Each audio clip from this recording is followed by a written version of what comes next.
Welcome, everyone, to another episode of Coaches and Content, where we teach coaches how to get clients through content. And today I have a special guest who's also somewhat of a neighbor. We're both in the Philly area. We have our Dale Archdekin of Smart Inside Sales. Dale, how you doing today? Great, man. Thanks for having me. I really appreciate the invite.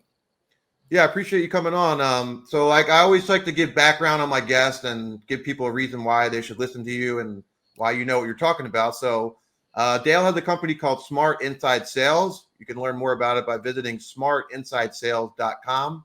And they help agents and team leaders convert leads. They work with your ISAs. If you want to do it yourself, they can help you. They do a great job of that, helping you convert leads.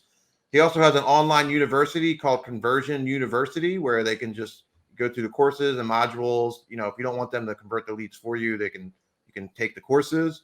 He's also a podcast host. He has a podcast called Cash Calls, which is live on Wednesdays at 3 p.m. And he's also a moderator in Lab Coat Agents, which is a huge real estate Facebook group. Dale, did I miss anything? I'm sure there's a lot of other things, but I think that will suffice. I really appreciate you coming on. And I always like to, this is really about coaches and entrepreneurs and agents. So I always like to start out with finding out the entrepreneurial journey and talking about how you got to where you are today with Smart Inside Sales. So I would love you to kind of give your little elevator pitch speech of, how we got to you being an entrepreneur and starting Smart Inside Sales. Yeah, absolutely. So I started selling real estate in 2008, and I was predominantly a listing agent at that time. And I was a cold call prospector, right? For sale by owners, expireds, withdrawns, circle prospecting, calling rent by owners, just sourcing my own listings, taking my own listings. I didn't have a sphere or past client, sphere to work from. It was the first time I had worked in sales, really. In a professional capacity. And so, grinded it out for several years, did pretty well. And then a team leader in my office came to me and he said, "Hey, you're one of the best prospectors I know. I just bought this amazing website that's totally SEO'd. It's dumping leads out on the floor. My agents are lazy and they aren't working the leads. Would you come and partner with me and work these things?" And I said, "Listen, I'm honored, but frankly, I'm getting a little burned out doing all the calls myself. And I just heard of this crazy concept in real estate teams called ISAs." I said, "Let's hire some ISAs. They'll be inside sales agents, right? We will sit them in a chair, we'll feed them leads, they'll crank out money, and we will sing arm in arm into the sunset." And he said, "Fantastic idea." So we partnered up. And then we proceeded to spend a lot of money and make a lot of mistakes and, not be successful at it. So I went and studied with some other people in our industry at that time who were doing really well at employing ISAs in their real estate teams, came back, retooled it, put it in place. And then we grew that team from about 5 agents and 100 transactions a year to 30 agents and over 650 transactions a year. I didn't have any ownership in that team. I was like a key player in the business, but I didn't have any ownership in it. So at a certain point, I was like, what's crazy is I've been able to develop a process between training and leads and be able to take a complete stranger off the street, teach them how to come in and be an ISA in real estate. And in the first year, be able to produce up to 60 transactions in that first year for the real estate team per ISA, just on an average lead mix, not even anything as good as what we have these days. So I said, I bet other people around the country would want to know how to do this. So I decided to start taking on coaching clients to make extra money and teach them how to do it as well. I also knew that it was a trail of tears. A lot of people were screwing it up. A lot of people were wasting money and doing it the wrong way and making a lot of mistakes that I had made. So I wanted to show them how to do it better. And it turns out a lot of people wanted to know how to do it. And so initially, if you want to know how I started getting, is that good? Should I go into how I initially started getting clients, or would you like to put a word in here? It's funny you say that because I have some questions, but that was going to be my next question. But I want to make a comment. I love hearing the progression of things of like how, it's kind of a general thing with coaches. They get good at something, they have a lot of success themselves, and they're like, well, I'm good at it. I know how to do it. I could probably teach someone else how to do it and help them and make some money as well. So that's why I love starting out these interviews with these types of questions. But yeah, I'm curious because, like you mentioned, you didn't really have a sphere for real estate, but you probably didn't really have a sphere for this stuff either, right? I mean, how did you No. get your first Well, client? actually, that's not entirely true. So at the time, we were with KW, and at the time, we were a top 10 mega team within KW, right? And so I just leveraged that. Basically, I reached out to um, other agents, other team leaders, people that I had in my Rolodex, if you will, right? People that I had connections with around the country from going to live events, going to like family reunion or mega camp with KW. And basically, I just started messaging them and I started saying, hey, um, I, I mean, first of all, they knew who I was, right? They knew that I ran the sales department for a, big team, and that we employed ISAs and that we had a lot of great stuff going on. So basically, I just reached out to them and said, hey, I'm starting to take on some coaching clients. Do you know anybody who would be interested in implementing an ISA department in their company? That's literally how I started, with the people that I knew and just saying that. And I got a couple of clients that way, just from referrals, basically. But then what really took off for me is I started reaching out to podcasters and saying, hey, this is who I am. This is what I've done. Would you like to interview me? Right.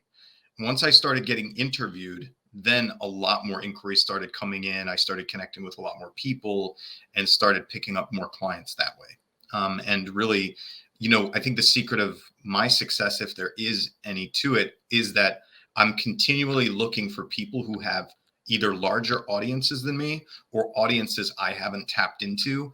I friend them, I get next to them, I show them the quality of what we do, and then inevitably they put us in front of their audience. And I love hearing about that stuff too, like the hustle. Like you really got to put in the work if you want to work for yourself and be a coach. And I think the last couple minutes of what you just said is like the blueprint for any coach, anyone in any industry, how to be successful. Like that's the type of stuff you got to do. Yeah. So I'll give you an example. There's a coaching company called Real Estate B School, started and owned by Lars Hedenborg. If you don't know who he is, um, early on, I reached out to them and said, hey, this is our specialty, right? We teach lead conversion, scripting, dialogue, and we specialize in ISAs. Would you be interested in somehow working together? So it turned out that they hired my company to come in, I think for about 2 years, and provide high quality lead conversion training for their membership. And they basically just paid us as an outside vendor. And that relationship at that time, that coaching company was much larger than we were. And that just introduced us to a ton of clients. And, I made a lot of friends from there, had a lot of clients that have come from there over the years, and still have people to this day that I know from that coaching company. So that was really a key relationship. And so at this point, we've made a lot of key relationships, but that's really kind of all it's about, man. You just talk to people, find relationships. I know you were going to ask about LCA because I'm a moderator. I've spoken at their conferences. I just reached out to Tristan. Honestly, one day I saw that they were talking about doing their LCA live and just reached out to him. I said, hey, man, do you need any more speakers for your live event? Here's who I am. This is what I do. And just started the relationship there. And I didn't even get to speak in that first year. But just reaching out, starting that relationship, showing up, giving stuff. A lot of times, right, if you give what you do to influencers or people that have large audiences, they will introduce you to that audience at some point and or create potentially a financial relationship with you. Man, that's awesome because I love the saying, a closed mouth doesn't get fed. And like, that's so true. Like you are confident in yourself. You knew what you could do and you took the chance and it paid off. And like, that's what you got to do too, is you have to take chances, reach out to these people. And, that one simple message to Tristan really, and did you know Tristan or Nope. maybe casually? Not at all? No, not at all. Didn't know him at all. So that one message just changed the whole trajectory of your life and your business, changed the trajectory of your family because of, working with Tristan. So it's just amazing to hear like these kind of stories. Yeah, it's that simple, man. Honestly, just reaching out to people, introducing myself, telling them what we do, asking if there's a way to work together. It doesn't always work out. I reached out to I don't know if I should mention their name, but a very large, well-known coaching company in the real estate space. And they said, well, you can come and work for us, but that's about the only option you have. And I said, I don't know, man. I'm doing my own thing out here. I'm enjoying what I do. I think I'm going to keep doing what I'm doing. So what I'm saying is they were not interested in doing the sort of real estate B-School partnership that I had gotten into, where we brought our specialty and did our specialty for them. So, you know, it doesn't always work, and I got rejected there. But someday I fantasize that our specialty will be pretty much commonplace in the real estate industry, and you wouldn't go to a coaching company that didn't leverage our services. See, now we're getting a good idea why you're so good at sales and stuff like this. Like sales is everything, you know. Like I just read Grant Cardone's book. I can't remember which one it is. Sell or be sold, or Sell or be sold. And he, you know, the first chapter is like everything in life is sales, everything's a transaction. So, you know, and I believe how you do anything is how you do everything. So I could see why you'd be good at sales when you do this kind of stuff, you know, to grow your own business. Yeah, it's no more complicated than that. Do a good job. I mean, the part of it is our training makes a massive impact. People love it. Agents love it. ISAs love it. Team leaders, broker owners love it because it makes a massive impact in the individual agent and ISA's ability to convert leads and set appointments and sell, really. So you got to have a high quality product. We have a high quality product. We really focus a lot of time and energy. Listen, I don't need to tell anybody here. You can go Google free real estate scripts, and there's probably 4 billion pages of shit that you can get. There are 5 million hours of free coaching and training around scripting and dialogue and what to say and how to say it on YouTube, right? You can find all of this stuff. The reason that we're still successful and doing very well, we have a few thousand people in training at any given time with my company. The reason is because we really focus on the quality of what we do, the cutting edge, being on the cutting edge of how we interact with clients and how we teach agents and ISAs to have these conversations. It's not stuff that you can get for free. And frankly, it's really not anything that you're going to hear at any other coaching company unless they're partnered with us. So having a really high quality, we're specialists. This is what we do. This is what we focus on. And so having that sort of level of quality sets you apart, on top of just the regular, like, reach out to people, make relationships, see where it goes, like any other sales business. Yeah, so we talked about relationships and how you reached out to Tristan and you became a moderator in the Lab Coat Agents Facebook group, which led to your podcast, which is called Cash Call, which I think is a really unique idea that I haven't really seen anyone do in any space, where you review agents' sales call and ISAs their sales calls live, which is super interesting. But what year did you start Smart Inside Sales? Because I know your podcast you started technically 2019, you said? Yeah, so I started I went full time in my company, Smart Inside Sales, in 2016. And in 2019, I was a moderator contributor for Lab Coat Agents, and Tristan Ahumada, who is one of the co-founders of it, said, "Hey, Dale," at that time he was putting together a bunch of people, like these little teams, to do live web content into their Facebook group. And he said, "Hey, Dale, you're a script master. I want you and this other guy, Brian Curtis, who's really good at scripting and dialogue too. Can you guys do a web show together inside Lab Coat Agents?" And I said, "Sure." And I came up with the name Cash Call. And then we started doing it. We were doing it just in the Lab Coat Agents Facebook group for, several years, until just recently, when I'd always wanted it to be a podcast. So we started actually publishing it as a podcast as of maybe late, mid last year. So we've been publishing it since then. And I'm sure my marketing person, Megan, who would shoot me for not knowing this, but she would probably know what the metrics are in terms of growth and downloads and all sorts of stuff like that. But I'm now realizing the benefit of doing it. So our existing client base loves it. Our would-be client base, right? Our database of people that receive our marketing and messaging, they've been more and more going to it and consuming that stuff.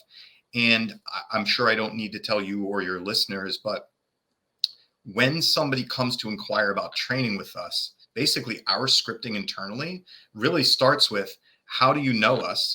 And how much do you already believe that what we do will make an impact in your business, right? That's really where the scripting starts, because half of the time when people come in and they're like, oh my God, I watch this and I watch this and I love this and I love the way you do these things and I love the scripting and dialogue. It's literally like, we just have to tell them when we meet, how many people are going to be trained and how much it costs. And they say, great, let's move forward, right? So, I mean, that's like the easiest sale.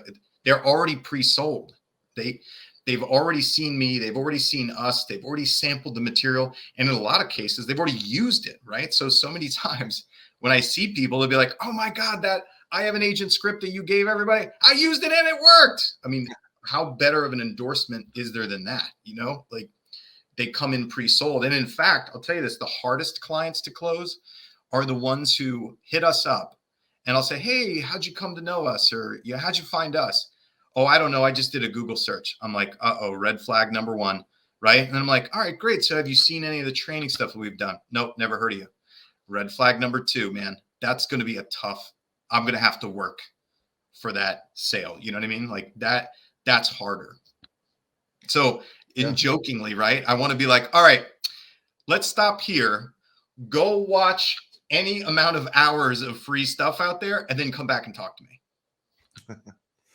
It's amazing how powerful content is, like on so many levels. You know, there's like the parasocial relationship where you feel like you know someone from watching their video. So there's that. You know, they might listen to your podcast and then they listen every week, and maybe not today, they're not ready, but maybe in 8 weeks they'll call you like, hey, I want to hire you after listening to all your free stuff. On top of that, you know, you have a platform now. People Google you, they can see your links, and you know, not that it's super hard to have a podcast, but it's not easy either, you know? So anyone who has a podcast, not that they're all good people, but they're all kind of legit. You know what I mean? Like, people just think when you have this brand and this podcast, you're automatically, like you said, they're kind of pre-qualified. You're already legit in their mind just because of the content you're putting out there. Absolutely, man. It's social proof. And, you know, there are obviously there's going to be a certain percentage of people who will only consume your free content and won't ever pay you any money. That's just a reality. Not everybody is going to pay you money, and that's okay. There's going to be people that are just going to consume your free content. There are going to be people who need to consume some of your free content in order to be ready to come and pay you money to do whatever it is that you do. And then there are some people who just need a little taste, right? They're like, they already know what they need. They found you, they just sample a little bit of it, and they're like, okay, now I've vetted this out for myself. I know that this person or this organization, this company is legit, and it looks like this can help me. So I'm curious, and I've met Brian before. He's a cool dude too, super smart. But I didn't know you guys didn't know each other, so that's super interesting. No. But I'm curious though, because you guys have good chemistry, but I guess it's been a couple years now, so that makes sense. But I'm curious how, from the time you started it, like how soon did things change for you in Smart Inside Sales? Like, because at the time, you know, Lab Coach Agents was, I feel like groups used to get more engagement. Like, they still get engagement, but like Lab Coach Agent was probably more engagement back then when you started. So I'm curious, like, what changed? You know, how soon did things change for you, and did you start getting business from that like pretty soon? You know what's funny, man? I hate to say this, but honestly, our podcast really hasn't provided business yet. I mean, it's been a good reinforcement. But again, like I said, I really didn't expose it much to the public prior to mid of last year. And it really just was in the Lab Coat Agents group. And in fact, Tristan came to me one time, just recently, maybe a year ago. I'm bad with time. Came to me and Brian, he said, hey man, your stuff is fantastic. Really appreciate you doing this. You're doing a great job. And, you know, Tristan's been an amazing support. It's awesome. Amazing guy. If you don't know him, you need to know Tristan. He's a fantastic person. But he came to us and he said, listen, I feel like you guys would get more interaction. You get more views, more attendance if we put you into the Lab Coat Premium, right? So Lab Coat Agents has a premium service where they give additional content, advice, resources, things like that to paying members. And it's like a nominal fee. So now what we do is we put the podcast into their premium service. And, I guess it's just one of those things, like, especially when you're running a group free, you can get a bunch of people on free, but a lot of times what you get are free oriented people, right? But when you have a group that's actually paying to be there, they generally pay more attention to what it is that they're there to see or what's being delivered to them. So, with that respect, being in Lab Coat Premium now certainly has introduced us to more people who are willing to invest in their companies, willing to invest in their teams or in themselves, more so than just being in the giant general group that's open to the public. Yeah, it's so true. And I haven't really figured out why yet, but people don't seem to value what they get for free. And I guess that's why, because they get it for free. I don't know. What do you think about that? I think it's because they get it for free. And the other thing is, first of all, how many times in your life has high quality been free? Right. Yeah. Damn near never, right? Yeah. Never. It just is. It doesn't work that way. High quality isn't free. So that's one. That's a basic concept of humanity. The other thing, this crazy thing I've noticed is we do this thing called dedicated training, where a team can come to us and we will give them a trainer, right? They meet with their trainer each week to do an intensive training session with their agents and ISAs. So that's dedicated. They meet once a week, right? We also have a group environment where it's cheaper. You can get into this small group of agents and ISAs from different places and different companies. So that's more like if you're an individual, right? And you want some training, it's affordable that way, because having a dedicated trainer obviously is more expensive because you're just having that trainer work just with that team. And what we did at one time is we said, oh, if you're a dedicated team with us, you can also have your people come to the group call. They can be involved there also. Here's this crazy thing I noticed. I thought I was giving more value by giving them more training services, right, for the same cost. Here's what I noticed is that when we got really advanced in the dedicated training sessions, right, but the group remained sort of basic because of its nature of being a bunch of different people that were more transient, what happened is the team leaders in dedicated would come to us at a certain point and be like, hey, you know what? My group, my agents aren't really valuing the group. Can we work, can we discount what we're paying you and stop going to group? And I was like, wait a minute, that was a freebie. You're paying for dedicated. I'm giving you group. But what they did over time is they squished it together and they said, this is what I get. This is how much I pay. I only value half of it. Can I reduce what I'm paying you? So that perception of value versus cost is one of those things that I discovered the hard way that you really have to pay attention to. And you can give too much to where you dilute your value and your power, and you dilute what people think you're worth. Yeah, that's super interesting, because you always, if somebody pays 100, you want to make them feel like they got 200 hours worth. But I guess if you give too much, then they don't value it. If you give them a bunch of stuff for $100 and they don't value 50% of it, they think they should pay you $50. And in your mind, you're like, well, I'm hooking you up. I'm giving you all this extra stuff. And they're like, well, whatever. Yeah. So basically we just took that away and now everybody's happy. I gave them less and they're happy. I have no idea. Yeah. I mean, it's growing pains, right? You don't learn this stuff unless you put yourself out there and put in the work, really. Yeah.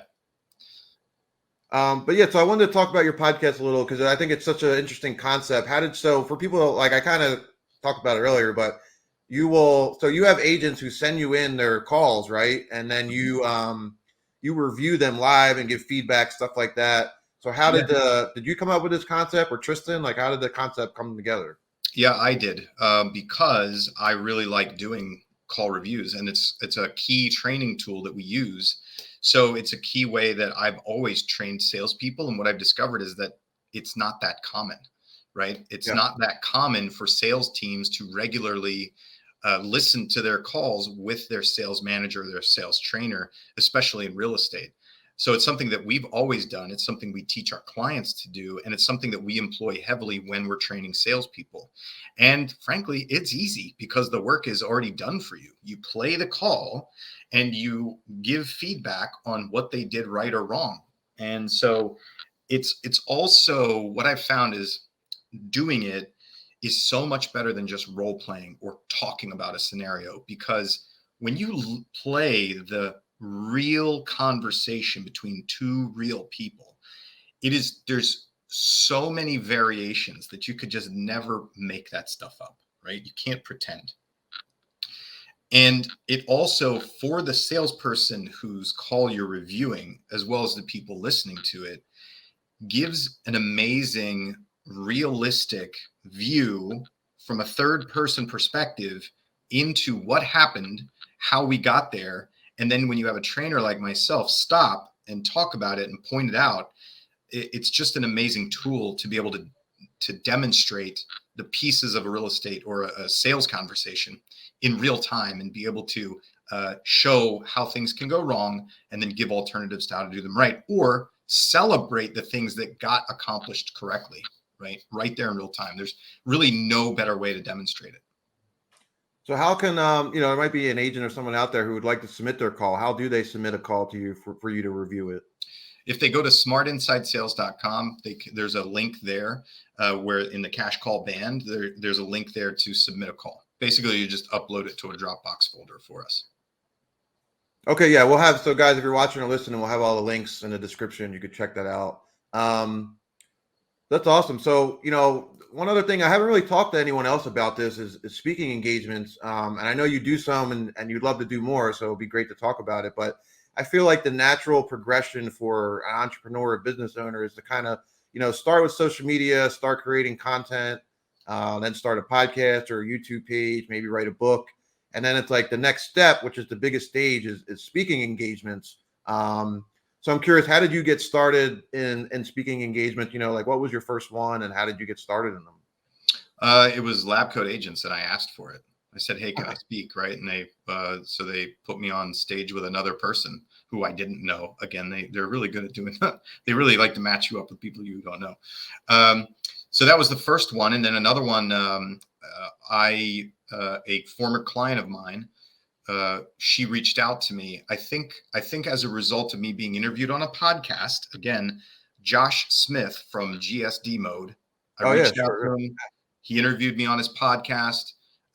One of his good friends, listeners, and clients of his that had hired him to come and speak for her organization reached out to me, introduced herself, and asked if I would come speak at her event also. And so that was, I think, like my second speaking engagement. And I was terrified, but that's kind of how it got started. Every interview I do, I swear people have breakthrough in their careers through the content, either their own podcast on someone else's podcast or their videos being on someone else's videos. It's just like, that's the way to go. Yeah. So how I opened it by saying leveraging other people's audiences. Yeah. Like, I wouldn't even start your own damn podcast. Go on everybody else's podcast. You're going to realize 1,000 times more return going on to other people's podcasts than you will in the first few years of your own podcast. And I'm not suggesting people don't do podcasts. It is valuable. It does give you credibility. However, when you first start it, you're just talking to yourself, right? That's pretty much it. You're talking to yourself or the people who already know you who aren't going to give you any money. But getting out there, getting onto other people's podcasts, getting onto their web show, getting into their videos, right?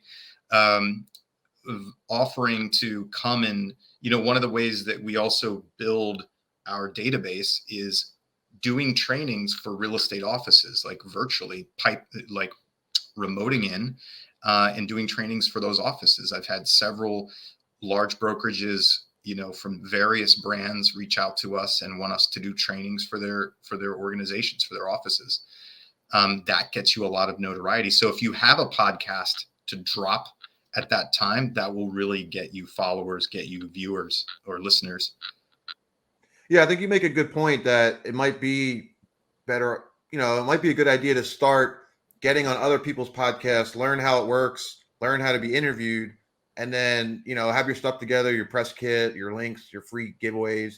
And then you can start your own podcast, and then you can do what's called swap casting, where, you've been on their podcast. Now you have yours. You could say, hey, you want to come on my podcast?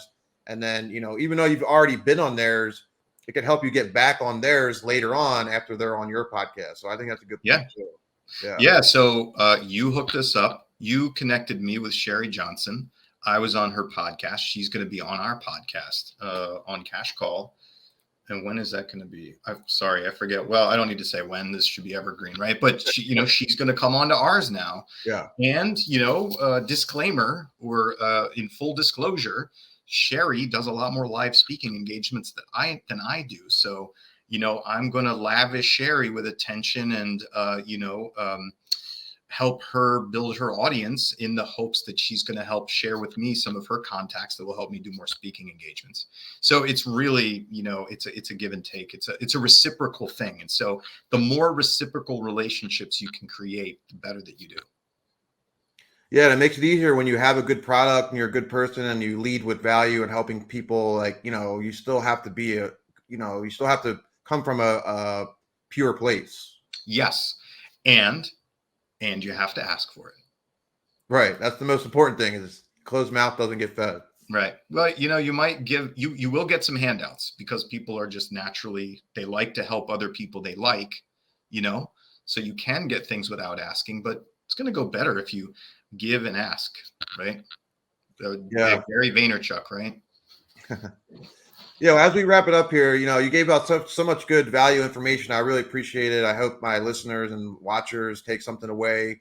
But I always like to end it with, what is your, you had a great journey and you had a ton of success. So I'm curious, what is your advice for any entrepreneurs or anyone who's thinking about getting into coaching or, want to be an entrepreneur? Like what would be your advice? Wanting to get into coaching or consulting, right? Yeah. Yeah. I would say once you really have a handle on what it is your specialty is or what your abilities are, and that that it makes a positive impact or result for people, that's when I would really start telling people about it and asking them if they would like that help. And again, find the people who are already talking about what it is that you want to do, who are bigger than you and have bigger audiences than you, or at least their audience is composed of people that would want your services or your product. Get next to them, make a relationship with them. And it might take a year, it might take 2 years. I'm not really sure how long, you never know. I think that it took at least 2 years with Lab Coat Agents before I got my own time on stage, right? Where it would be, I was up there and I had my time to talk, so it took a while to develop that relationship. That's awesome. I think that's a great place to end it. So I kind of talked about smart inside sales and the stuff you got going on, but I would love to give you this time now to kind of elaborate more on it and just talk about what you guys do and how you can help agents and sales. Yeah, sure. So we focus on, or we're specialists at scripting and dialogue training for agents and ISAs on residential real estate teams, as well as being consultants for team leaders and broker owners with regard to building and strengthening their sales departments and or establishing inside sales departments. So that's what our specialty is. That's what we do. And we work either in a group coaching training environment or in a one-on-one training environment with our clients. And then you also have your online university as well. Yeah, so Conversion University is the training that we do for scripting, dialogue, role play, for onboarding ISAs, onboarding new agents. And really the way that we look at it is there's a lot of different scripting and dialogue training out there. Ours is a very high quality advanced methodology where we teach the concepts of how to have a great sales conversation with really anyone that you run into versus just giving people scripts. We really don't focus so much on scripts. We focus much more on taking the techniques that really experienced salespeople use, turning those into a teachable format and a set of principles that we then teach to salespeople who haven't achieved that level of experience or success yet, so that we can ramp them there faster. That's what we call Conversion University. Awesome. And then just lastly, so Cash Call, guys, you can watch it live 3 p.m. on Wednesdays, right? It's on Facebook and YouTube. You can watch it live. Yes, exactly. So if you go to our website, on the homepage, you'll see Cash Call in a band there. You can just click on that to register to come and watch Cash Call. Awesome. Well, Dale, unless there's anything else you want to add, I think it's been great. You gave out so much good information, and a really inspiring story of, going from being an agent to killing it as an agent, finding what you're good at, starting a business, launching a podcast, speaking engagements, all that stuff. Super inspiring. So anything else you want to add? No, I think that's it, man. You guys can find me, Dale at smartinsidesales.com. Pretty easy to find. Yeah, guys. So check the links, or I'll check the description. I'll put Dale's email in there and all the other links. And thanks for watching and listening. And we'll be back next week with another interview.